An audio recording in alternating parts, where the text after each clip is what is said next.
Hello, everybody, and welcome back to another episode of Life Stripes with Kathy and Duke. Today, we're going to be discussing life after a long-term relationship has ended. Whoa. Yeah. Not really your favorite thing No. to talk about or go through, but we're going to go through it with you today. Yes. And go through all the experiences that we've learned over our journey. Yes. And hopefully that we'll learn some from your journey. You, yes. Share them with us, please. We're just going to throw that out there right away. Just share all of your experiences with us, and I think we're going to get a kick at how similar the stories are. I think. Yeah, for sure. Right. For sure. So first of all, what we're going to talk about is the difference between a marriage or common law. So in a situation where you're living together versus a relationship where you're not living together, and the way that the breakup may seemingly be different or not. I don't know. Yeah, I mean, right? It's one of those things that when you're in a relationship or you're married or you're living as common law, you guys are you're together. You're as one. Yes. Right. Yeah. So you've made that step. You've done so many sacrifices in your life to be together and to stay together for such a long time. It's a difficult thing. Yes. To even think of. And sometimes life after. sometimes it's not that long. Right. Right. But the point is that you've made certain steps to get finances entangled and possibly children from both sides, or maybe one side. Now children are involved or families are involved sometimes too. You get close to in-laws or whatnot. You've got mutual friends that you share in common. Yeah, that you have in common. Yeah. I mean, you've got events that you both go to. Yes. Right? Yeah. There's so much things that go on in a relationship that you build up over the years, and then what does life look like after that? Yeah. So that's a tough.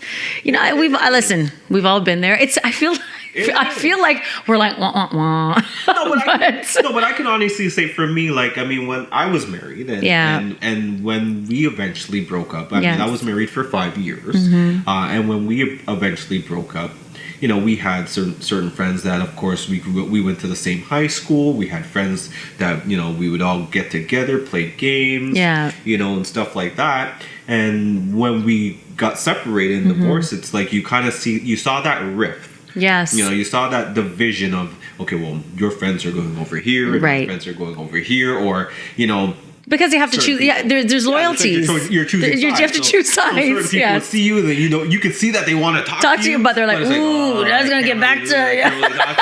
Yes, that's true. And it's one of those mystifying things that what do you do? Yeah.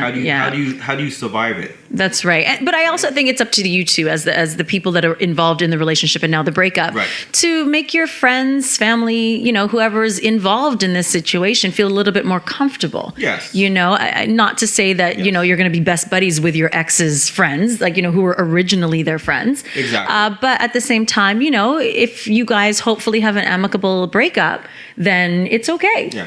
And I think the most important thing too is and you mentioned you could have kids too. Yeah. Is that you make the kids understand. Yes. Of what's going on. Yes. Because what's important is making sure the kids are comfortable. Making sure the kids are okay. Yes. It's not about you guys anymore. In the relationship, it's about the two of you building each other up so that the family is happy and the family is good. But automatically in a breakup, whether it's and I will say it crosses the line whether you're in a common law or married, and or if you're not even living together. Once kids know who the other person is and who the potential spouse or the partner is, it can be just as devastating, right? I think that's what makes the life after sometimes hard, because not everybody has a smooth breakup. I mean, is there such a thing as a smooth breakup anyway? You know what? I really would like to think so. I am divorced, and it wasn't so smooth, and so it's very disheartening, especially I think when you go into a relationship and it's supposed to be two grown people who can make seemingly good decisions, and then it doesn't go so well, and then all of a sudden people start to literally, I'm just going to say it, act a damn fool. So it's unfortunate, and it's very sad, especially when one person is trying to be amicable, especially for children, and the other, it's just, I guess, hurt or whatever, and they go for blood, literally, and it's not nice. It's not fun. It's like they almost become petty, angry, bitter. Right? Yes, it's like the whole bit. You have all these different emotions that you go through when you break up with somebody, and I mean, when you get to the point where you're angry, that's normal. You know, sometimes you don't want the relationship to end, or maybe something happened in the relationship that made you angry. Right. But if you both know that, hey, you know, this isn't working.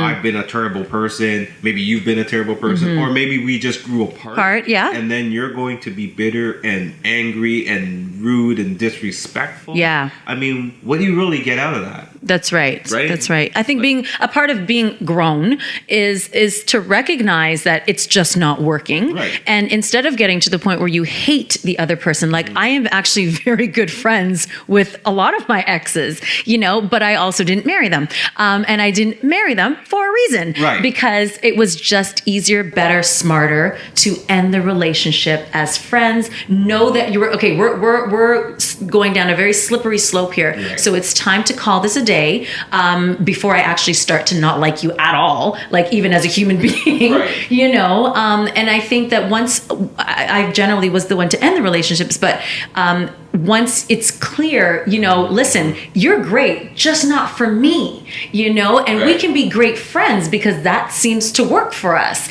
But in a relationship, it's not working, you know? And a part of the problem though with the, you know, these relationships too is like sometimes people don't identify that. No. Or they try to hold on.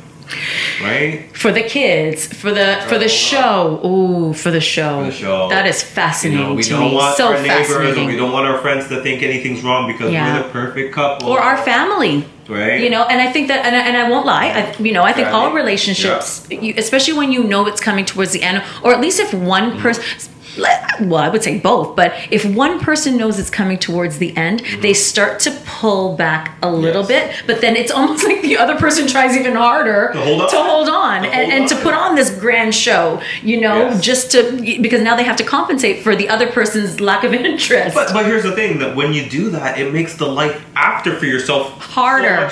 So much harder. Right? Because now you think about rebuilding. Yeah. You think about, okay, maybe I need to sell the house, or we need to sell the house. Yeah. Can I see myself living in a house or an apartment again? A small house or an apartment, right? Or a condo, or with my parents or whatnot. You know. And here's, and for me at least, was the biggest problem is, how do I sleep by myself again? Yeah. I got so comfortable with sleeping with that body, right? So, well, let me tell you something, because when a relationship is breaking up, if it's common law or marriage, you ain't sleeping with a person, so you get over that really fast. I guess. Well, yeah. I did, but, Do you know what I'm saying? But the first couple weeks, I was like, this is weird. Right. Okay, that's fair. So it was weird, but I mean, you know, you got to pick yourself up and rebuild. You got to think forward. Yeah. Yeah. Right? And a lot of times we think backwards and we think of, oh man, I wish I could have, or I wonder what would happen if, you know what I mean? And you can't think like that because it's not healthy. Because once you know the relationship is ending, it is actually time to start thinking about rebuilding your life. Yes. And I think that instead of fighting so hard for something that is just not happening, right. and you know,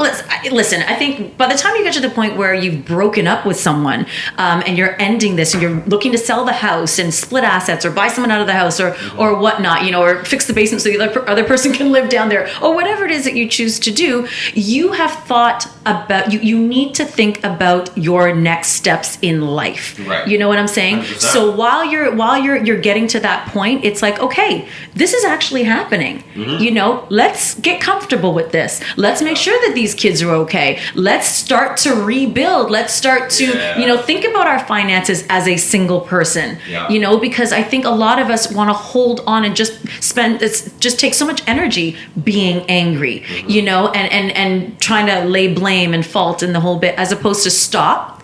It's over. Yes. And it's okay. We are human. It's okay. Just get your brain out of all of that and just work through it, move forward. It's not always going to be fun. It's not always going to be easy, and it's not going to be quick. You know what I mean? It's going to take time to sort of sort yourself out and stuff, and connect with people and reach out for help, you know, that sort of thing. And if you expect to go into another relationship, you need to fix yourself. You need to sort yourself out and be whole again. And don't lie to yourself. Don't lie to yourself. I mean, you know, like, come on. Yeah. Like, we're all grown. Absolutely. And to be honest with you, it's not even just about age, because you know, we've all been in a relationship in our 20s and 30s and 40s, whatever, right? So it's like, but I see the same thing with all age groups. Yeah. Right? Well, the thing about the kids nowadays, I mean, I have no words for the amount of suicide attempts from these young people who they just can't get over it. They have no coping skills when it comes to relationships. And I don't know if, as parents, we've done such a horrible job navigating through our own breakups that children are, our family members are watching us do it.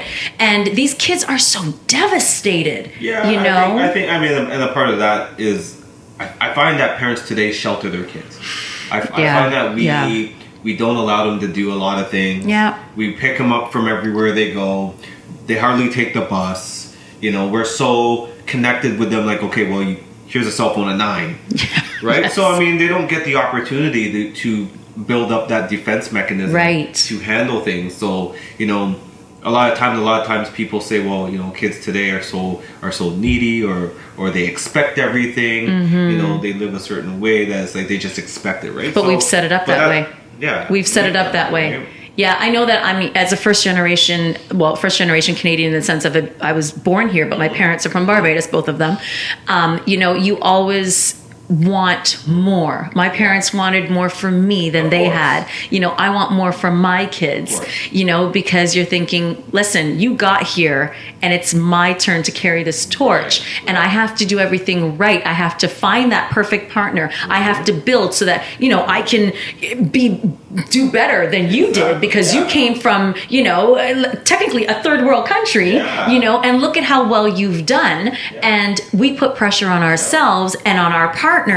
And then unfortunately we fall short sometimes and we get depressed or, listen, I don't get depressed, but I'm just saying there are people that get depressed and that's fine. And you have to figure it out. You have to work through it, because this is a part of life and I've seen it way too much. And our parents expect nothing but for us to be happy. Yeah. And I think that's all we want for our children. Yeah. But this whole breakup thing, it destroys people. It really does destroy people. They don't see life after a breakup. They don't see it. They don't see it. And, there's a lot of ways to get over it. Yeah.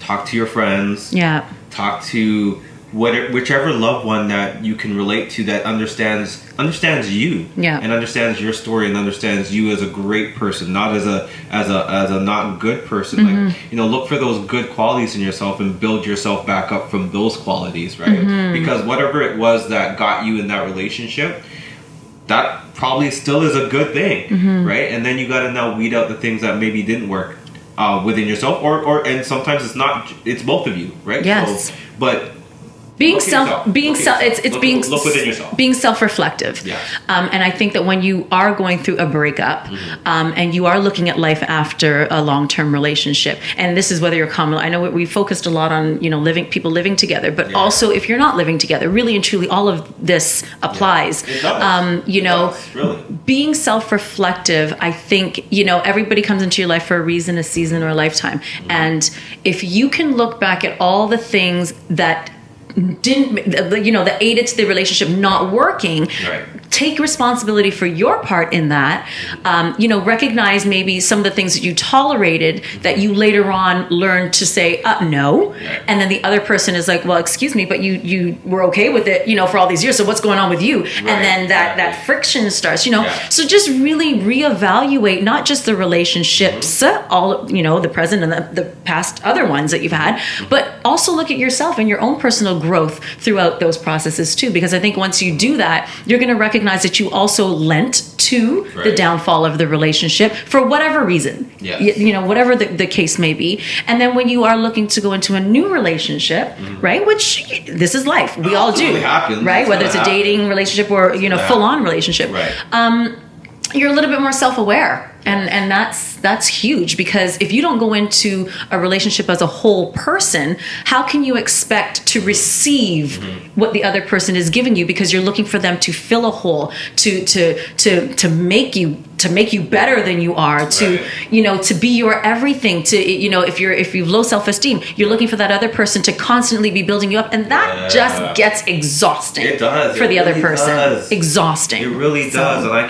can't stress that enough. Like, you can't go into your new relationship with that type of baggage. Yeah. Right? Because I mean, if you're not comfortable with yourself and you're not confident within your own skin, then you cannot make or expect your new partner to automatically make you feel better about yourself. Yes, your partner should make you feel good. But the first person that needs to make themselves feel good is themselves. Right? It's just that simple. And a lot of the times we go into that relationship, that new relationship, with that, does that look like my ex? Or something my ex did? Right? And then we kind of label that new person with, you got some of my ex's tendencies. So but really that's the thing. It's not even so much that, we do that, of course, and we recognize signs, as we should, but at the same time, it's because we aren't correcting our own behaviors. That's the thing. Right? And so if we continue to look at ourselves, stop blaming other people for relationships not working, stop blaming other people because they pissed us off and it's their fault and whatnot. I mean, we all, men, women, we just need to stop. And take responsibility for our own actions. And if you are out, you are out. Be transparent. Right? Our fabulous word. Be transparent and say, I'm just not happy and I'm not okay with how this is going. And especially if you are constantly trying to evolve in this life, because Lord knows life is short, you just sort of respectfully bow out, I think. And bow out and just take your time with certain things. Right? But I mean, it lends me to the next question. So how long do you wait to date somebody else once you've come out of a long-term relationship? Well, that's entirely up to you. And it's not, about time. I know in one of the other podcasts we had talked about dating. And so, the previous one, I want to say that it's not a time thing. It's not a race, it's not a I don't know. It should never be a race. No, I think it really is just how well are you doing? How well are you feeling? How well have you been able to sift through all the madness and sort of learn yourself a little bit better? Know what it is you want to give in a relationship. Know what it is that you need to receive in a relationship in order for you to move forward in a relationship. And when I say relationship, dating also. But at the end of the day, an actual relationship, that you're going to be committed in again, because you don't want to end up right back where you started. But unfortunately, a lot of us do, and it's not fun. Right. So let me ask you this from your experience, and from like just yourself or friends, after you've come out of a long-term relationship and then the first relationship that you've gotten into, has it worked? Has that first relationship worked, or has it been maybe pegged as a rebound relationship? I think in my experiences, ooh, this is like, okay. We just got juicy. I'm starting to sweat all of a sudden. Oh my goodness. I put her on the spot. I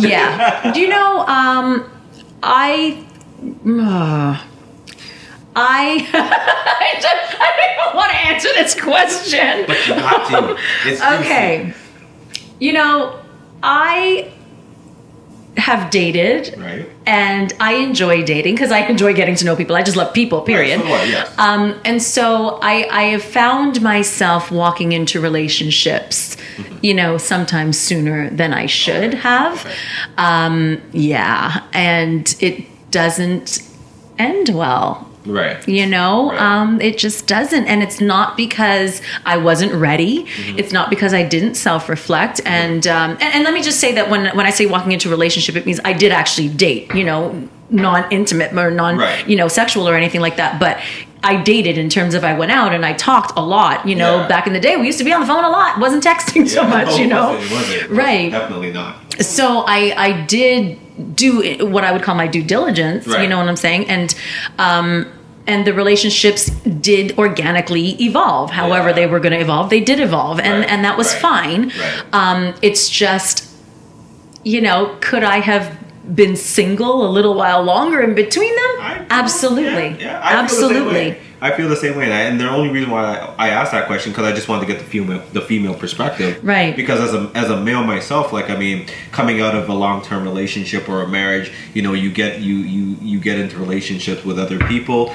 you try to feel them out. You go on dates and stuff like that. And sometimes I find that maybe we jump into that next relationship too quickly because we're still a little bit wounded. Yes. And sometimes you use that person to stroke your ego or make you feel a little bit better about yourself. And then that person now is led to believe like, okay, you're really into them and this is a relationship. When we kind of just, it's not necessarily a rebound, but we kind of just use them for a moment to get better. And then when we get better, it's like, I don't need you. I don't really need you. Yeah. I don't really think that our relationship is all that great. Right. So I'm going to go left. I'm out. Yeah. You know what I mean? Yeah. So as Beyonce would say, to the left. To the left. Yes, but, exactly. So that's why I asked that question in regards to that retrospect. Because I think it's important for us to, or even our audience, to know this, that sometimes you got to take a step back and say, hey, even though you feel like you're better, are you really better? To be in that relationship so quickly. So you're right. I don't think it's, right. It doesn't matter on the time. If you know you feel better, go ahead. And you're ready. Go for it. Right? Yeah. But if you don't feel that you're ready and you're healthy enough mentally to get back into that situation, that space, and be honest with yourself. Yeah. And I've asked a lot of friends this question. I've asked myself this question. Would you date yourself? Would you date you at the stage you're at today? Oh, give me a break. At the stage you're at right now, based on, what's going on and whatnot, would you date you? It's really just that simple. Would you date you? Would you date you? And I don't know. I say yes, but I would date me. I think it's just a Virgo thing, to be honest. Maybe it is. Is it a Virgo thing? We are horrible. Right? Oh, my goodness. Yeah. Wow. Because as soon as you said it, I was like... Yeah. Like, shit. Oops. But I would, and I would, just because I think I can be honest to a fault, and I am okay with that. And I am okay with, listen, I don't want to hurt anybody's feelings, and, I don't want my feelings to get hurt too. But at the same time, I want people to be honest with me, and I want to be honest with them, and I want us to be on a level. And if it isn't working, okay, yes, you try, but... It's just not going to happen. And so because I know I'm so open, I want somebody who is also open and who can be themselves, because I don't think I can be any other way, and if you start to stifle who I am, it's not going to work. And I have no intentions of stifling anybody else. So therefore, as long as I allow you to do you and you allow me to do me, then I'm good. We're always going to be good. And I think that's the way it should be in a relationship. I think like after any relationship, it should be you allow me to be me and I allow you to be you. I don't think it should be ever stifled. There's a song like that. Yeah. I don't think Come on, let it go. Oh, she's not just an artist or an actress, she's an artist. People. I love that song. I don't even who's it? James Blunt? No, who sings that song? I'm not sure. Oh, we have to look that up. I can't remember right now. But we'll put it in the description. Yes, definitely. Oh my gosh, do we have to pay him? I hope not. I hope not. Oops. Yeah. We probably. Don't worry about it. Okay. Shh. Anyway. Oops. But no, I like for me, I'm a person that I have these imaginary wings. I don't want you to clip my wings. Yeah. So I do want to, roam, and I don't want to say the word free because I don't people think something different. I know what you're saying. But I want that space to be able to, breathe. To breathe, yes. Right? And but I still want you around. Yes. Right? And I will qualify again because I think a lot of people are thinking, okay, we've kind of got off track. We were talking about whether you're common law or married, and that breakup happens versus a dating relationship, the breakup with a dating relationship. And I think that we've realized that really and truly the two worlds are colliding. So whether you are in a common law and a married relationship or not living together but in a serious committed relationship, the struggles are just as real. Yes. Right? They really are just as real. And the pain is just as deep. The recovery process is, it is what it is, just as long or short. And so it really doesn't matter. A breakup is a breakup is a breakup. If you genuinely have given your heart to somebody and you love somebody, I think recognizing that you just want what's best for them and their happiness. Because if you can, here's the thing. If you can say you love somebody, I'm not talking about infatuated love.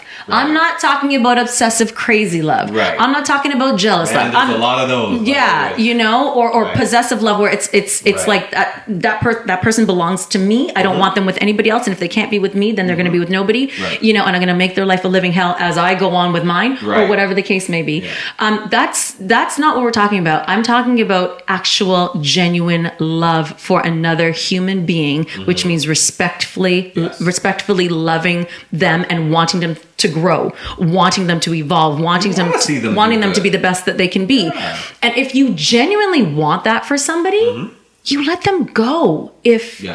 But the problem is it's so hard for people to let people go. I know. Like, we're sitting here talking about it rationally, right? And it's logical for people to, okay, I love you. I want to see the best for you. Yeah. You know what? It's not working. Go. Do you. Do you. But in the reality, love hurts. Yeah. Or the other person who's being told, you know what? Yeah. This isn't working. Go. But that I can't accept. And I know, right? So they don't want to let go. They don't want to let go. Hold on for dear life and say, "No, I'm not going."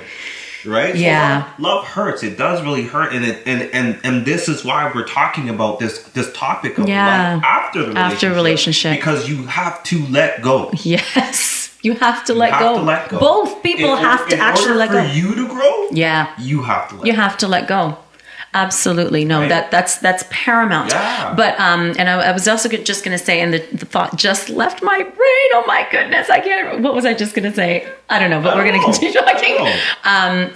I haven't figured that out yet. You can't read my mind? Yeah. Oh, come on. I wish I really had. What kind of co-host are you? No, but I really wish I could read people's minds. Well, I was literally just gonna say, I can't. Anyways, it's okay. It'll bounce back to me. But yes, and you're absolutely right. Sometimes you literally have to just let the person, and you have to let the person go, and you have to be understanding that sometimes the person isn't for you, and just be okay with that. I think we keep circling back to that point of everybody, in order to move forward after any relationship.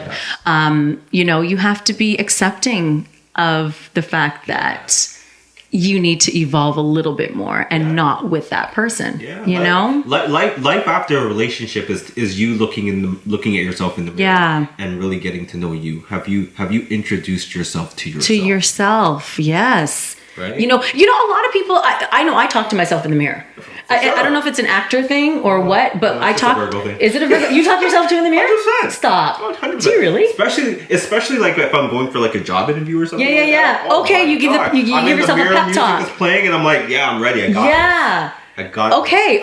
Well, I was going for an audition. I got this. Right. Yeah. Okay. So you totally get it. Yeah. So I know for myself, because I am great at giving advice. Yeah. Right? That's what we do, You always give me good advice. Well, thank you. I appreciate you saying that. And I'm like, yeah. And she's like, you're such a guy. Literally. Yeah. But I do. I enjoy giving people advice because I want people to genuinely just be happy. Right. And I think that I'm a pretty leveled person, and people, will come to me and ask me questions about relationships and what should they do and whatnot. And I'm very open, very honest. And if they're wrong, they're wrong. I almost close my eyes, put blinders on, and I hear the situation, and I will say, this works, that didn't work. I don't care who I'm pointing at. It could be her, could be him. It doesn't matter. I'm not choosing sides. I'm saying something makes sense and something just doesn't. Well, just that simple. I think the great thing here is that, and just to reiterate what you're saying, is that you're a great listener. I would like to think so. In order for you to give that great advice, what you do, you listen well. Well, thank you. It makes it easier for me to listen to you speak, because I know you heard everything I said. I try to. I really, really do. And so with that said, I think that the advice that I give a lot of people is take a look stand in front of the mirror, because it's amazing how these other people can also give their friends 100%, advice, 100%. But we never take our own advice. Yeah. And so if our friends, I'm going to say, if any of you are going through a situation right now, just sort of go through this exercise of, if your friend was complaining or telling you now I'm talking about a friend that you actually care about, okay? And you want them to be happy. Exactly. If that person was telling you your story, like it was happening to them, what would you say to them? You know what I mean? Because that's something we don't do. And here's the other one. Mm-hmm. If your child is dating somebody that they shouldn't be dating, and they want advice, are you going to give them the advice? Which advice? The good advice to get rid of that person? Right. Right? or the alternative. Or give yourself that advice to say, hey, I just gave my child that advice, but I'm not taking it for myself. I'm not walking the walk for myself. That's right. Now you have to qualify. You have grown kids, right? Right, exactly. Duke's a granddaddy. Right. So Baby J. Yeah. So, my kids are 7 and 9. So I have babies. But, yeah. So I think that if we can give our friends great advice because we care for them, why can't we give ourselves the same amazing advice? Stare at yourself in the mirror, talk to yourself and literally tell yourself the story. So, this is what we did. This is what happened. I don't understand why I feel this way. I know that it's not healthy for me, or whatever the situation is. Tell yourself the story. And one of the things is that this is a little exercise. Okay. I'm going to just throw this out there to everybody watching, and or listening. So one of the things that I have gotten into the habit of is talking to myself in the mirror. And I don't know if it's an actor thing, but is it an actor thing? It okay. So when you are going through a situation, okay, and not necessarily a breakup, but you're going through some issues, right. And it doesn't matter actually what the issues are. So we are talking about breaking up and stuff like that of relationships, but I'm talking, now this is just in general. Okay. All right. I'm throwing this exercise out there in general. I challenge all of you, stand in front of the mirror and talk to yourself as if it was one of your very close friends or somebody that you care about deeply, right, telling you your own story. Okay, so take yourself out of it and just talk. Tell yourself the story. And she did this, and she did this, and he did that, and do it in the third person. Okay, so don't say I and he, and my boyfriend or my partner or my husband. And so I think once you get into the habit of sort of taking yourself, removing yourself from the situation, and then giving yourself the advice that you would give that other person that you care about, it makes a huge difference in how you handle the situations. And I think it's important for you to do that because you really need to know more about yourself. And the only way you're going to really know about yourself is for your friend, close partner, or whoever to tell you, here's what's been going on with you, and for you to sit back and just listen. That's right. Don't say anything. Don't get defensive. Just sit back, take it all in, and listen. And then go back and do some self-reflecting. Yes. And once you've done all that, then you set your plan to build yourself and build your life to go forward after your long-term relationship. I agree. I think that there's so many things that we don't do, while we're ending a relationship. And hence why we, when I say we, meaning collective, people, humans, continue into other relationships very bitter and very angry. Yes. And expect that other person, that new person, to make things better, You can't. You got to make yourself better. You have to make yourself better. Absolutely. Here's another thing. Okay. So, this is juicy. I like this. Okay. I know as women, and I don't know if guys ever think this way, but when you're going through a breakup, and ladies, I'm hoping that you leave some comments and agree with me or don't agree with me. I'm completely fine with that. But I'm just going to throw this out there. When you're going through a breakup, a lot of women are not happy because they feel like I've done so much to fix him and make him look good. And, he stands taller. He's got confidence. And, I helped him through school. I did this for him. I did that for him. And he's going to leave me for some other. Okay. Right. And that's, that's unfortunately the thought of a lot of the territory though. Yeah. I mean, it goes both ways. I don't think that a woman just builds a man and makes him look good. I think they build each other. Absolutely. Right? Because there's certain things that, when I came and got into my relationship and when I got married, there were certain things about my ex-wife that she wasn't there yet. Right. Right. But because I was able to do certain things and allow her to, finish school and stuff like that and not have to worry about certain things, she was able to build up herself. Yes. Right. So, and to be, and I'll be honest, she helped me build me as well. Yeah. So it went both ways. Absolutely. Right? Yeah. But you're right. A lot of times people feel like, okay, no, I gotta, I'm kind of upset, he's going to go off and he's going to be with that girl. And after everything I've done for him. That's right. And I've heard my mom say that too. Yeah. About my dad. And yeah, they're divorced. But even to this day. And they've been divorced since the 80s. Oh, wow. And she still says, man, all the things I did for your dad. Yeah. I can't imagine he did this to me. You know what I mean? Yeah. So, and that's an old scar. Yeah, yeah. So and that's all the thing. Scars that people bring with them to another relationship. That is crazy. Yes. You're absolutely right. You're absolutely right. I don't feel that way ever. And I actually have one particular ex-boyfriend who, if you let him tell the story, he would tell you, that it would be because of me that he says it's why he is who he is today and where he's at today. That's a load of crap. He did it all on his own. I'm not going to lie. I just saw that he had the amazing potential and I encouraged him, and he is doing amazing in his life. And, yes. And he's had some awful relationships post me, bad marriage, unfortunately. He's got some beautiful children. He now has a girlfriend now, and I love her to death. And they have a little baby, and she's gorgeous.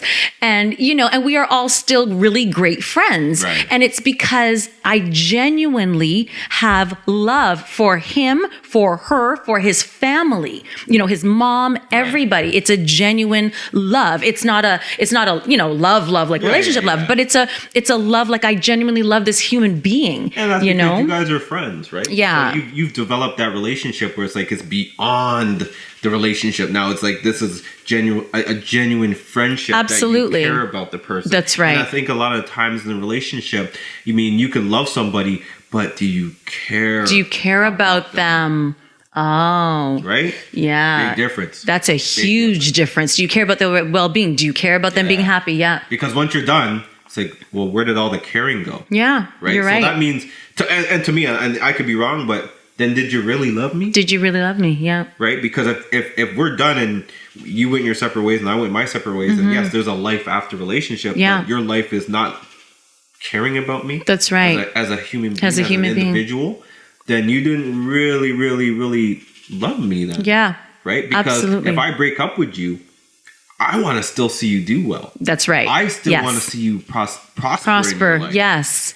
Right? And I want you to be in another relationship. And even if you don't like me, I still check for you. Yeah. I will still have your back. Yeah. That to me, that was more than a relationship. Yes. That is the ultimate relationship that you should have.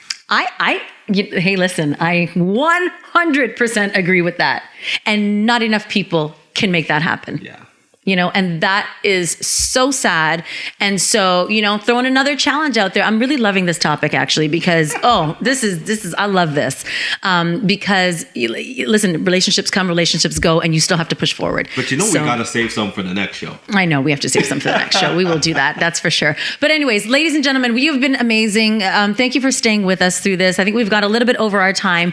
But this is a topic that we could really talk about forever. Have we just, I don't know if it's because we've been through a lot of breakups or what, but I think we've learned a lot also from being in relationships and relationships ending. And I hope you guys have too. I hope you've learned a little bit from us, and, share your comments with us so that we can learn a little bit from you, and we can all, share in this journey together, share in healing wounds and finding different ways to cope really, and to push forward and do amazing things with our lives. And come on the journey with us. And if you like what you're hearing, please click that button and subscribe. Absolutely. Because this is Kathy and Duke. Duke and Kathy. Life stripes. And we're here to stay. So, yes. Be good, people.